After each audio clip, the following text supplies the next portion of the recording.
Warning, this is a family-friendly radio. Children of all ages are welcome to participate.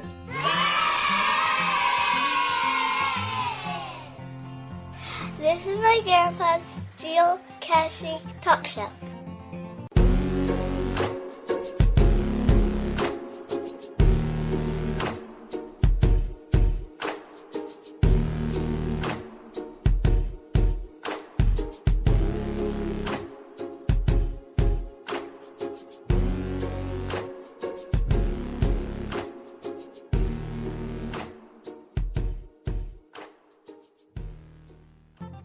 Hikerjamz After Cache is sponsored by Cacheface.social.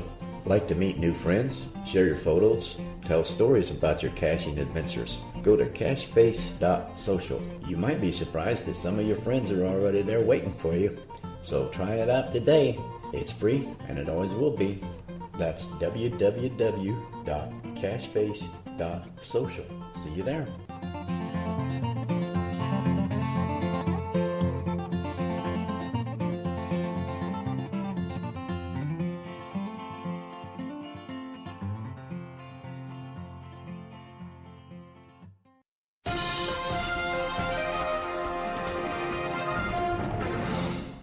And now for our latest news. Hello, Hikerjamz here, and welcome to another episode of the Hikerjamz After Cache Show. And Crazycritter1966 is here to help share our adventures on today's episode. Today we will discuss our geocaching comments and stories since last week. So, Crazycritter1966, yes, to Mr. Yuck, and answer the question in his email. That is the birthday number at the end of her name. We got a couple people on there since last week, and they was commenting on how good it sounded with both of us on here. So I've decided to write up the terms and lease and everything else that legal binding matters to make you the co-star of Hikerjamz After Cache Show. Yeah, and the only reason I'm here is because Hikerjamz told me that if I didn't come back on the show, he was going to tie me up to the ceiling fan by my toes and turn it on high and make me dizzy. Well, I didn't want to get dizzy, so here I am again. Well, yeah, of course, we've got a couple good stories to tell, too. So I know she wanted to tell about her excitement for the week when she hit her 100th geocache. Yay, me! So, this is one that I'm going to let her talk about it because I think she's going to start at the beginning on it and see where it goes from there. The beginning? No. This one cache that I got for my 100th find was one that I'd been to twice before. The first time I spent probably about 45 minutes looking for it, and after 45 minutes I gave up. So decided to go back a second time, looked 30 minutes more, still couldn't find it, and I almost wrote it off as you know what, I give up on this one, I'm not going to find it, and not going back. Well, for some reason, apparently, I decided to go back, and guess what? Third time's a charm. I found it. You found it. It was debris in the woods. Yeah, never forget that one. Oh, no. Very hard one to find, but it fit perfectly in where it was. That cache was placed out there by Wasabi Almond. And I met this fellow one time at an event, and he just had that smirky smile, you know, and he is a really good hider. And what happened was it was debris in the woods, and it was just covered with bricks and logs and rocks, sticks. It was just trashed. So we all this time that we was out there looking and everything, we just couldn't get it. Well, make story short, we found it. So, and that was for her 100th find, and so I ordered her 100th find geocoin. Yay me! Yay me! I got mine. Now she's getting hers, and I'm getting my 250th. which I kind of went over a little bit. I'm up to 293, 294, somewhere in there. And they're nice to have if anybody's interested in having a little souvenir for their milestones. They have one for the 100, the 250, the 500, and then the 1,000, and then the 2,000, 3,000, 4,000, up to, I think they got them up to 10,000. And so they look pretty nice sitting on your shelf there if you're interested in geocaching. I may be 90 by the time I get my 250th. It'd take me a while to get up there too, so tied into this radio show. And of course I still do a lot of geocaching, but not as much as I did when I first started out. Wait until you retire, we'll be doing more. Whoa, I've been waiting for 44 years. Not much longer now. Now I've got 32 days to go. I mean, 32 days. And I'll be out there with the rest of those retired geocachers. Also, we took a little trip to Edison Community College. And we found quite a few caches out there. What was there, about 5 of them out there that we got? And it was pretty nice. I'm thinking Camp Excel 1, 2, 3. And then there was another one I know of that was 4. Quite a few. Then Debris in the Woods was out there. Oh, that was 5, you're right. Yeah, no crying in baseball. Well, I can tell you, as frustrating as that Debris in the Woods was for me and ready to give up, I'd give that one a favorite point. Yeah. And your favorite also that we found, Lock 9. I think we talked about that last week. Yes, we did. Yes, we did. Yeah, it was about the 9th time you said that we went looking for that. 8th or 9th, yeah. So we had a pretty good. Well, what was it? We wrote down, was it 10 or 11 caches to go after? 11. And we come back with 10. No, we came back with all of them, didn't we? Yes, we did. Yeah, we sure did. Well, last week we had to add one more because I needed 12 to get my 100th. Right. That's where the Debris came in. Right. So anyway, getting back to the show there, I was talking to one of the women at work up in the office, and she says to me, she says, "How do I listen to your show?" I said, "You go to aftercache.com." I says, "It brings it right up." So she did. She brought it up. She listened to the intro and then started out, where I was talking a little bit, and it dawned on her. She shut it off. She said, "Well, I gotta get back to work." So it kind of got her attention there that she wanted to listen to. So said she would listen to it. I haven't heard anything. Of course, she was off yesterday, and I didn't see her too much today. But not today, but Friday, yeah. And so I don't know if she actually finished listening to it or not. I'll have to ask her about that. But you was afraid the rates was going to go down. They stayed up there, yeah.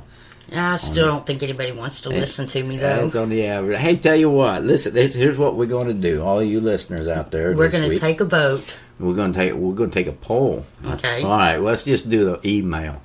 There you go. There you go. If you think that this show has a better, if you think the shows are better with Crazy Critter on it, send us an email at radiotalkshow2013@gmail.com. Let us know your opinion. Opinions, if you have a good opinion, okay. If you got a bad opinion, send that too. We listen to both sides of it. We're not going to sort out the good from the bad. But, yeah, tell us what you think about the show with the co-host. And, I remember I told you I'd bring up the contract and the papers for you to sign and everything. He is so trying really, really hard to get me to co-host. So any opinion, I don't care if it's good or bad, I'm not going to get mad. I just want to know what people think. It makes it go by faster. We can zip through that show in 45 minutes. Seem like it only lasted about 10, where it takes me all day to do a 45-minute show. And it does. It's not easy sitting here talking to the wall for 45 minutes and make sense. So let's see. Let's go do the ads that I've got here, and that'll give us some time to come up with something more to talk about. We'll be back after this commercial. Geocachers, check it out. FTF Geocacher Magazine, the magazine for geocachers written by geocachers. FTF offers practical advice, hints and tips, cacher bios, and milestones, geocaching events, trail tales, and all things geo-related. Check it out at www.ftfgeocacher.com. Hello, fellow geocachers. We would like to take this opportunity to introduce TravelFleas.com. We are a company devoted to expanding your fun and adventure while geocaching. It's always exciting when you discover a cache, and for many of us, it's even a bigger thrill when there's a trackable hidden inside the cache. Discovering a trackable and being able to move it along its journey involves us more in the game. Now you, your group, and your clubs can become part of the journey by attaching your own personalized travel fleas to a trackable and go along for the ride. What are travel fleas, you ask? They are brightly colored, durable metal tags personalized with your geocaching username. Instead of just signing a log and moving on, let other geocachers know who you are by attaching your personalized travel fleas tag to a trackable and join the journey. To purchase your personalized travel fleas, visit our website at travelfleas.com. Happy geocaching, the team at travelfleas.com. This part of Geocaching Talk Show is sponsored by Cache Advance. For a full line of geocaching needs, visit their website today. They are an official Groundspeak distributor, and they have everything you need for geocaching supplies. That's www.cache-advance.com. If you would like to donate to Aftercache, you can go to www.donateaftercache.com. There you can choose the payment type that best suits you. Any amount is appreciated, and we thank you in advance for your generous support. That's www.donateaftercache.com.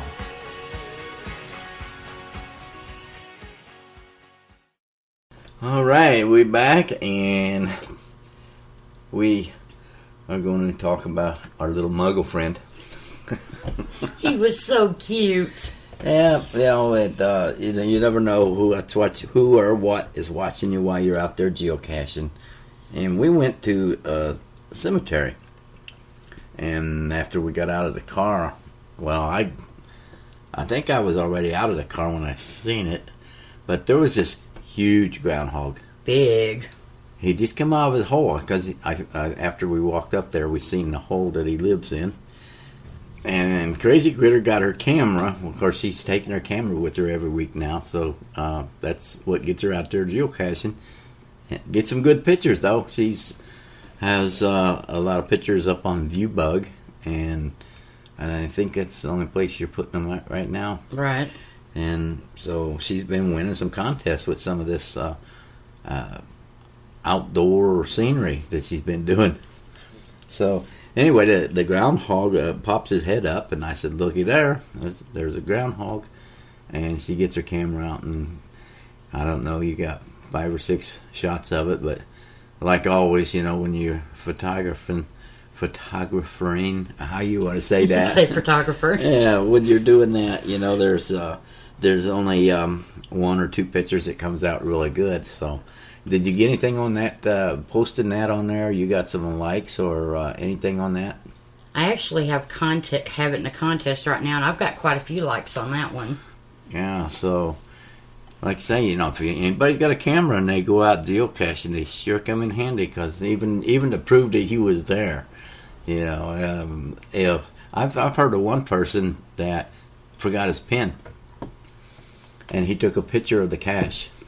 That works. I guess it did. I don't know, but he sent a comment on the page saying that he forgot to bring a pen, but he took a picture, and he would post it up there in case they didn't think that he actually found a cache. Right. Now, there's been a lot of that going on. People, they'll tell you, The log was too wet to sign, but they claimed it as a find anyway. I don't know. We found a wet one. Wow, that was called the corn. The corn, right? Yeah, and the first time we went to look for that, this is our second time. First time we went to look for it, we was looking for an ear of corn.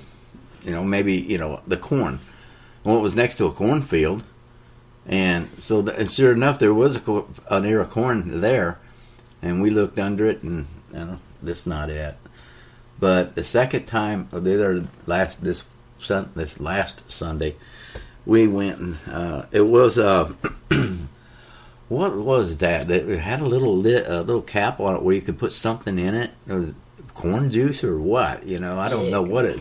But you've seen these lemons, you've seen limes. That's got their plastic bottles, containers, and this was a ear of corn with a little cap on it. Anybody knows what they would put into that?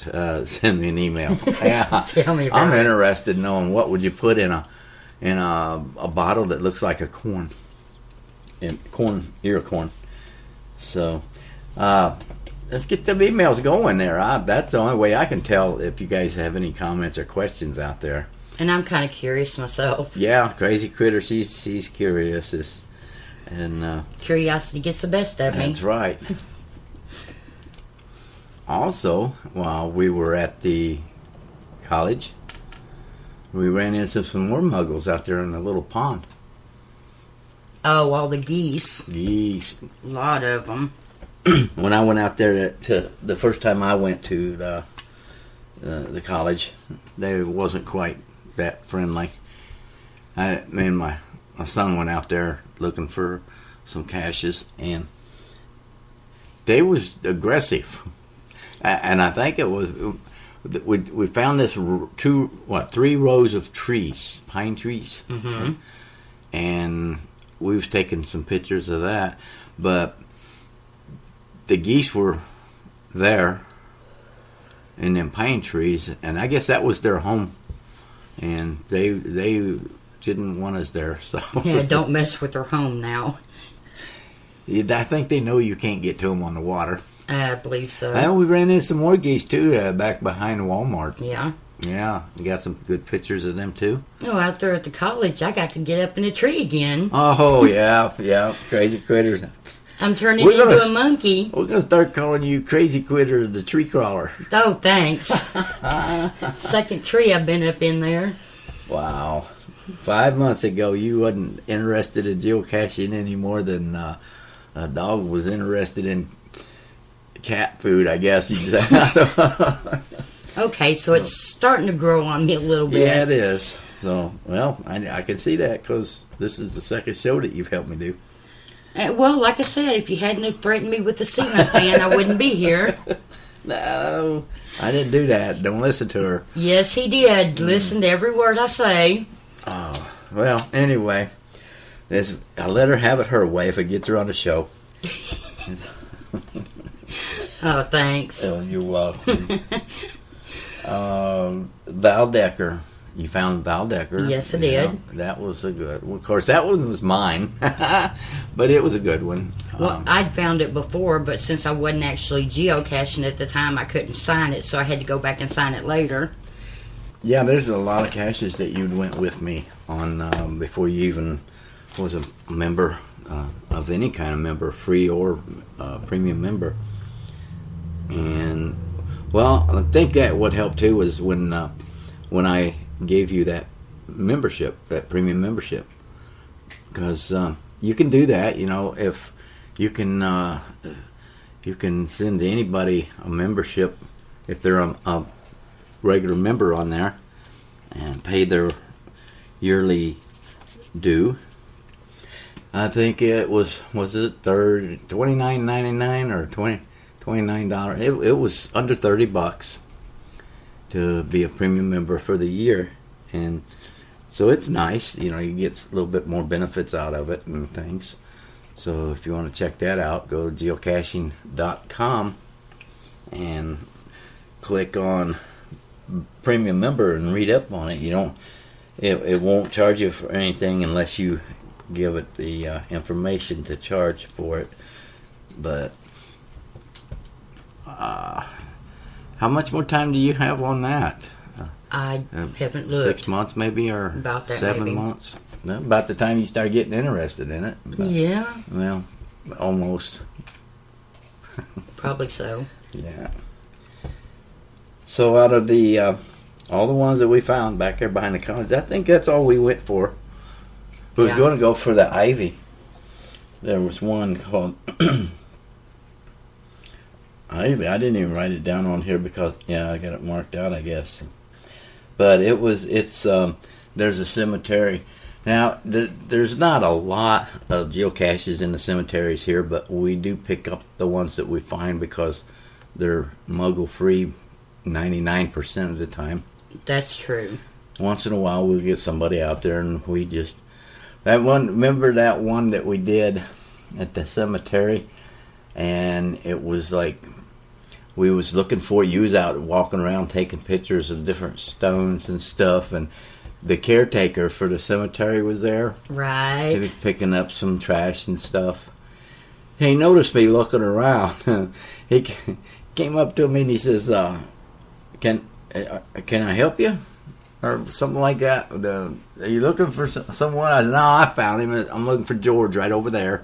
And he says, okay. He turned around and walked away.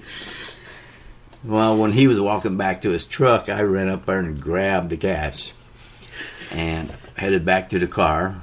It wasn't too far from the car, maybe about 50 feet. About that, yeah. And I looked and you was gone. You went over there taking pictures. I was taking pictures while you was cashing. Yeah, I know. Then I signed it and waited until he left before I went back and put it back where it's supposed to be. But it's interesting, I mean, people often help, to help you find someone in a cemetery. And what are you going to tell them? No, I'm looking for... I used this multi-million-dollar satellite to find this little box here in the weeds. You don't want to tell them you're out geocaching in the cemetery. Yeah. That's another reason I take my camera to a cemetery. If somebody looks, I can start taking pictures of stones, and they don't think nothing of it. Right.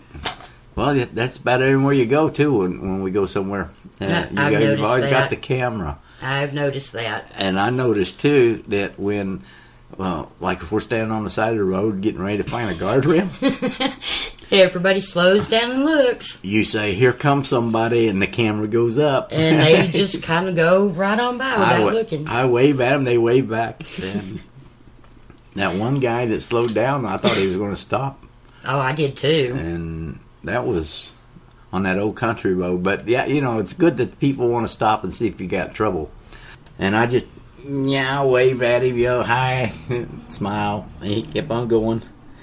But anytime you see a car in the ditch, you wonder. Well, it was pretty much in the ditch there because to get off of that road, you're standing there like you're lost. They're going to wonder what you're doing, and hey, do you need help? Yeah, but they'll say by the day, Crazy Critter pops up the camera and starts taking pictures. So that saves a lot of cache. Well, we can find caches a lot easier with the camera in my hand. Right. I wish we could find a couple of more that we've been looking for, though. Well, like I was saying a while ago, that one that called Ivy on the wall or something like that over in that one cemetery. We found the cache that was originally there. Well, that's a 5-syllable word. That's hard to get out. Anyway, we found that one, but I don't know if something happened to it or what. They just said that there's another one there, so they must have moved it to another spot. But it's a wall covered with poison ivy, I guess, the way they're talking. Oh, I don't want to touch that. Oh, I do. I want to get in there and find that cache. I'm allergic to that stuff. I'm not. I tell you one I never ever want to go to again, and that is gum art. Whoa, that was... I've never seen anything like that. I don't ever want to go to it again. There was so many people everywhere that I don't know how anybody's finding it with all the people that's there. Yeah, it must be an off-season spot for them. Oh, yeah, could be. They're in the middle of the winter when they're not so busy. And they might have had something big going on that weekend. Oh, that's true. They might have had a football game or something over there. Now, when you go up to a building and you see on all sides of this building gum everywhere, I'm talking hundreds and hundreds of pieces of gum, and they tell you there's a cache in there somewhere. And they got caches now that look like gum. Oh, boy, no. I don't know. If that's what it is, I don't want to go back either. No, that one I think I'm done with. But it got so bad, it's so full of gum that people were taking it and throwing it at the wall as high up as they can reach it. Oh, yeah. As high I've as they can seen throw that. it. My gum don't ever stick. I throw a gum up against the wall and it falls off. You're just not lucky, are you? or you take it out of your mouth, and you get ready to throw it and it sticks to your finger. Oh, yeah. There you go. It'll Yes. stick to your finger, but not to the wall. Yep. What's that one, melt in your mouth but not in your hands? Yeah. M&M's. Yep. So true.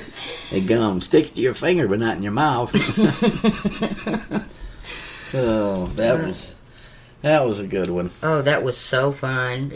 There's no way I'm ever going back to that one. It seems like the farther away from home we go, we always take 12. We always take 12. We write it down on this little what do you call this? Notebook. Legal size notepads, the small ones. And I take up 2 lines for each cache, and we can write 12 on there. And I think that's good enough because we're usually gone 4 or 5 hours. Yeah, about that. To do that, and that's counting driving time and everything from the time we leave home. And if we drive 20 minutes to where we start, and 20 minutes back, that's 40 minutes.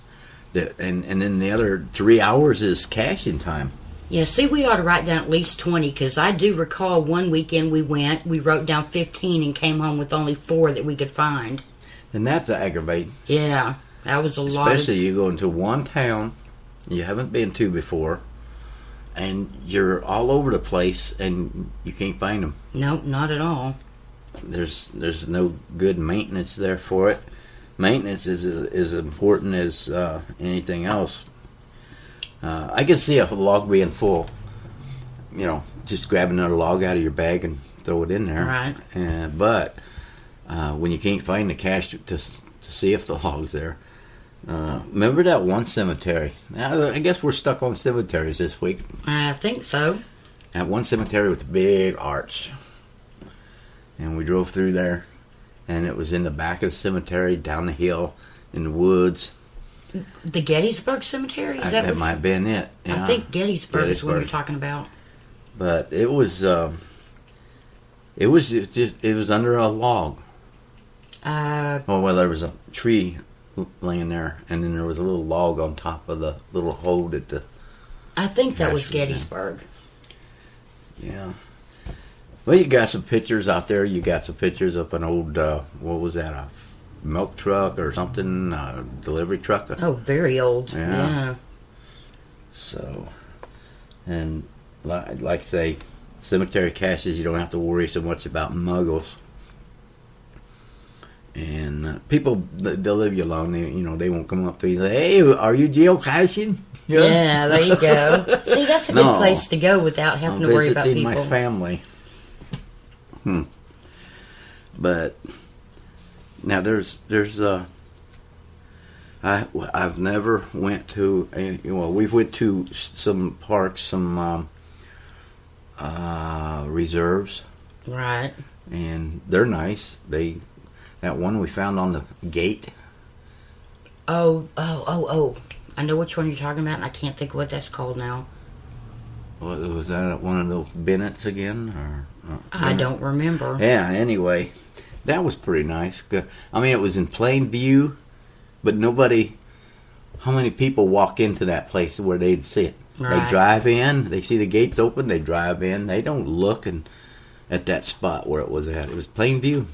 I mean, that was nice. I like them.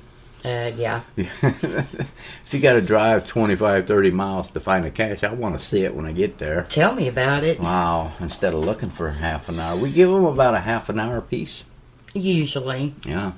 I think the debris was the longest that we have looked for one cache. Well, look at all the trash we had to dig. I mean, it was... Oh, it was horrible.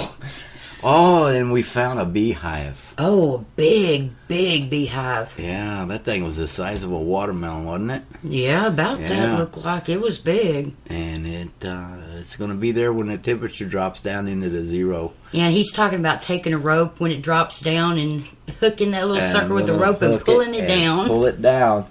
But I was thinking about that, and I'm not going to bring it in the house, cut it open, because them bees might still be alive. Yeah, inside. that's what I'm saying. You do that outside. And I will be inside while you're doing it. I guess they live in them. Probably. I don't know. Anybody know? Send us an email. See, if we don't know, we can ask the public. First thing I thought of when I seen that beehive, but of course it was so far up. I've got a book, something about 101 evil caches. Oh, and, yeah. Yeah, and there was a beehive that somebody had made. They took a balloon and blowed up a balloon and paper mache, what you call it? Right. They paper mache'd it all up and made it look like a beehive. I guess they spray painted it and everything. Oh, that's so cruel. Then they stuck a needle through there and popped the air out of the balloon and cut a hole in the bottom. Right. Yeah, and stuck the... I don't know if I'd want to go up to that one or not. No, because you'd think it was the cache and realize at the worst moment that it was actually a beehive. Yeah. You get the right color and the right texture on that. Yeah, no thank you. I wouldn't mess with that one. Was that beehive that you took a picture of, you zoomed in on it pretty good, and it had some really different odd shape designs. The pattern and the color of it was just wow. Yeah.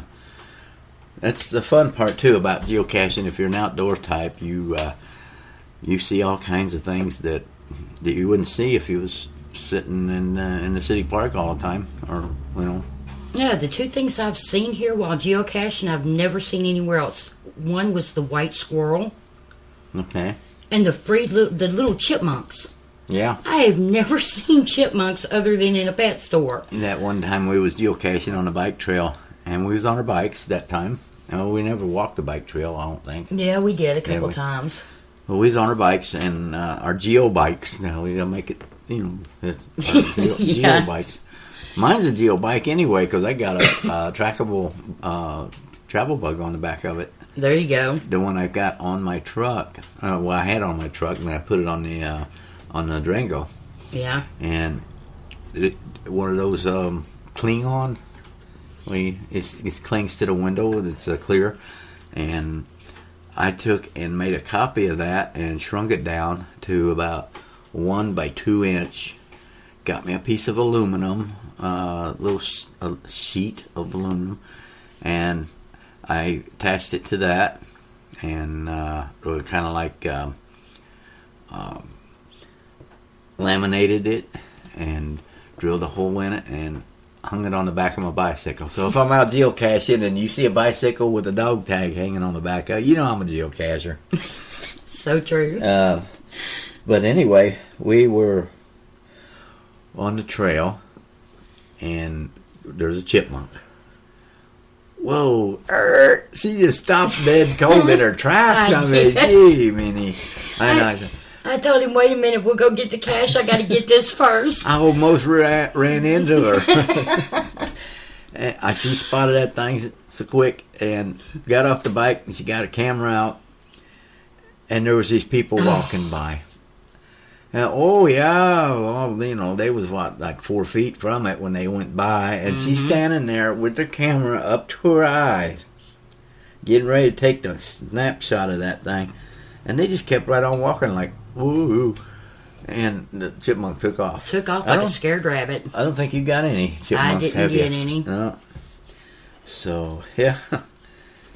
But we did get the cash we was going after. Well, yeah, we got the cash, so yay. we always get the cash unless it's not there, but that's why I like to take, like 10 or 12 different GC codes with me, so. We're guaranteed to bring home at least 5 or 6. No, except that one day we brought home 2. Well, no, we got 4. Was it 4? We got 4 out of 15, I think. Let's see. 1, 2, 3. Maybe 12. There's 12 to a page. Well, I know we. I only know got at 4 one that time we day. had almost page and a half. So we had quite a few on there, but only got 4 that day. Best way I found to do that is just take your legal size notepad, whether you use a big one or a small one. There on where the lines come down the side on the left there, I always write. I've got where I don't write GC down, but I do write the 2YAVE. I write that in that little short lines there, and then the first line I'll put the name of the cache, and then across from it a little ways I'll put whether it's a micro, regular, small, yeah. And then the second line I'll put the coordinates, because what I do now, if I don't know if you've noticed or not, when you get out there with your GPS, it'd say the next closest one is 4 miles this way to the west. So you drive all the way to the west 4 miles. And then what happened to that one that was 3.9 to the east? Yeah, I mean, or whatever. I'm backwards on that, but it will take you to the shortest one, but it might take you in the opposite direction. Mm-hmm. If the one is 3.9 miles west of here, you think, well, I'll go get that. But actually, the one that's 4.0 miles from you, it's split, so you're in the middle of it. You're going to have to go back east, and then you have to go back west. But by the time you go back west, it's way off because the next one's closer to that. So I always put them down. I look at the map. I bring up the map on geocaching.com and see the little pins. And I follow them pins like I want to go in an order. This one, then this one, and then we'll go to this one, then we'll go to that one. And the first one that I write down, that's the one I put in the GPS for my car. That gets you there. That gets you started. And then I just go down the list and type them into the GPS on the car. And that gets you a second one. Then I use my handheld after we get there. Because, like I say, that one we was within 3 feet of it. They've been registering pretty good this time of year on the satellite. Yeah, because there's less sleeves and things now. Yeah. And I think the government might have twerked it up a little bit maybe for us. Yeah, they know there's a lot of geocachers out there, and we need all the help we can get. Hey, our power's dropped in. Crank it up. But Captain, she'll blow. It might one year. Oh, yeah, it might. What are we going to do when they take down the satellites? Oh. Think about that. Yeah. I have to go back to the old compass and maps. That'll be your job too. That'd be my. So if I get lost, I can't blame you for it. Exactly. Anybody out there ever use a compass and maps? I know one person that told me he did. He even had a little video of it. He said that's all he ever used. He never used the GPS. Used a magnetic compass and a map. Yep. He'd look it up on the page. He'd see about where it was, and he would try to do the satellite view, and he would match that up with his pretty close as he could with his map, and off he'd go. Well, apparently he does pretty well because his success rate's really good. Now, one comment on one of my caches that was Hikerjamz 1, there in the little corner of the woods there on the bike trail, and somebody put it on there and said, well, I couldn't find it. I looked, but I couldn't find it. Well, I went out and checked on it, and it was there. So I put a comment on there, it's there. I went and checked it. And he said, well, I didn't use GPS. I just looked at the map, on the satellite and got a good idea where it was. And then he goes out there and says, where would I put it if it was mine? Yeah, he never used GPS or map, except for the map on the page. I wouldn't be able to do that. No, that's not good. Well, I mean, it's good. I get if you got the knowledge, you know. And you can't get before the GPS. Yeah, right, that'd work well. But now GPSs are $100, you know, and up. You know, I mean, they start at $100. But you can get them less expensive now than you could 5-10 years ago. Yeah, go to a pawn shop. You know, think too. People buy one for a couple $100, and they, I'm not really into this. That GPS laid around for 6 months, and I'm gonna pawn it off, and get rid of it. So you can get one there pretty decent. I know that online you can get a better deal sometimes than you can in a store. Oh yeah, no doubt. There's no middleman to make a profit off of them. Well, we just about done with the show. We've been on here almost 41 minutes. Wow. Went by fast, doesn't it? Mm-hmm. Too bad I can't crank it up to an hour. All right, give me a break. I'm doing good to be on here a second time. Oh, yeah. Well, let's see. I know. There's a lot of people out there listening because I get the statistics on my show, but I'm not getting as many emails I'd like to have. You can also. Come on, people, send in them emails. We need to see what's going on. Yeah, we need to see. Tell us where you're listening from. You know, what country you're in. Yeah, we'd like to know that. What state you're in over here. Let us know because it's fun. And, you know, I was thinking, you know, when we ordered them, those 100 and 250 geocoin finds, and I somehow it throwed in an extra travel bugs. All them travel bugs, 10. Yeah. 10 travel bugs. Well, I mean, we're paying twice as much to get this ordered as what we planned. Maybe we can give one or two of them away on the show. Yeah, and we could. We'll come up with something like that and decide how we're going to do that, and we'll let you know because we'll be getting them here in probably about a week, and we could have some kind of little contest or whatever. Yeah. A free TB, unregistered. You just get it and sign it up to your own name there. That'd be a good idea. Yeah. I mean, what are we going to do with them? We got probably 20 or 30 of them out there anyway, and we're having trouble with them. Yeah. Don't really need them, but that'd be something, you know, to try to win. We'll do that. We'll think about a way to give out a travel bug here and there. Well, if nothing else, do the number generator thing again, a number between 1 and 50 yeah, or whatever. however many people. Or however many people, right, however many people sign up to do it. If only 2 people sign up, well, you got 50-50 chance. Yeah, there you go. There you go. So, yeah, that maybe answer a trivia question or something. Yeah. I think that's what I did last time when I give away those travel fleas from travelfleas.com. I had a trivia question. Everybody that sent me the right answer, I would put their name on the list. That's right, you did. And then generate auto generator to randomly pick a name out of the amount of people I had that sent the answer in. Right, you did. Yeah, the Ginger Geocacher won that down in yes, she Alabama. Did. Yeah. She sure did. Hey, Ginger. I don't know if she's been pretty busy with her school, but if you see that, hear this, say hi back to us. Okay, we got 30 seconds left, so we're going to have to get out of here. And so let us know. We'll be here next week to find out if we have any new emails. So, all right, we got to go. Well, and don't forget them polls. We want to know if you want me on here or not. There you go. Okay, send that poll in and give us the answer. So, till next week. Cash on and be safe.